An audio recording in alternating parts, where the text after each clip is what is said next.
peruse and see what show you want to attend and maybe win your way in here on the Maverick.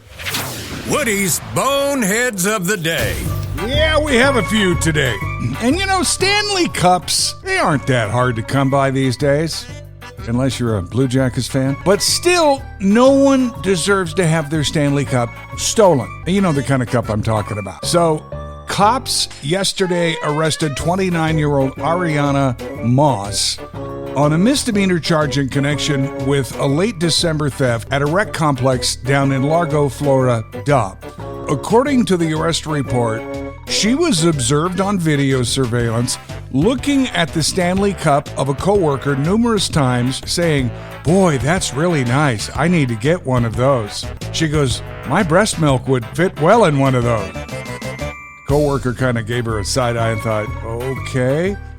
Well, the coworker's cup turned up missing. So what'd the company do? They went back to the break room closed circuit footage, and sure enough, she stuck it in her purse. She's been relieved of her duties and arrested and posted the $150 bond. 2 women were pulled off an American Airlines flight in Miami this past weekend, reportedly for sitting their rear ends down in first class. Problem is, they had coach tickets, and you can't do that. But they wouldn't leave. They wouldn't get off, so they had to call the cops. I don't know what they thought was going to happen. When they produced their tickets, the cops said, "Yeah, we're taking you in." They have posted bond, but did spend some time in the cooler. What's wrong with people, man? And you may have a neighbor like I did who has a place down in Florida, in the Villages, right along the Florida Turnpike near Ocala. It's quite a popular retirement community, and folks north of 55 go down there, primarily play golf, enjoy the warm weather and the hurricanes, play golf and get drunk and pass out in their golf carts. That happened last week. 59-year-old Sean Thompson Nolan entered a plea of no contest this past week in Sumter County, Florida court for DUI. Now, he wasn't driving.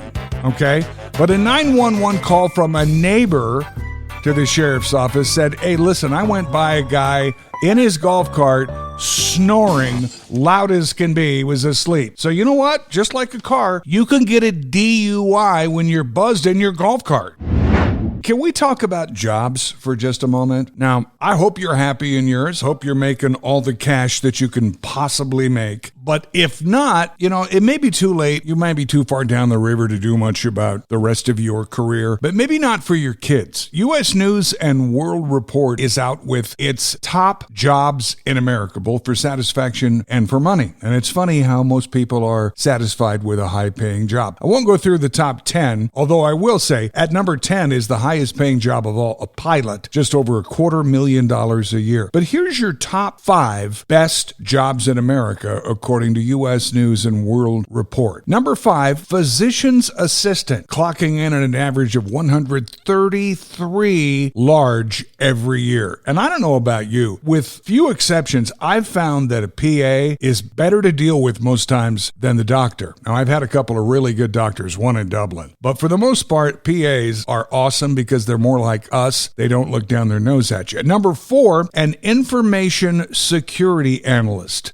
Keeping the computer systems at your work from getting hacked, $125K a year. Number 3, IT manager, $171,000 a year. Kind of picking up on the whole computer thing here, I trust. At number 2, financial manager, $162,000. More money? Not quite the job growth you would hope, but managing other people's money pays pretty well. But the number 1 job, according to U.S. News and World Report, for both satisfaction and money, nurse practitioners. The typical salary, $129K a year. The unemployment rate, get this, is less than 1%. I don't care if you move, you're going to get a job wherever you go as a nurse practitioner. And here's the cherry on top of the sundae. Share with friends and family that maybe are looking to start a new career. They expect 40% more job openings for nurse practitioners over the next decade.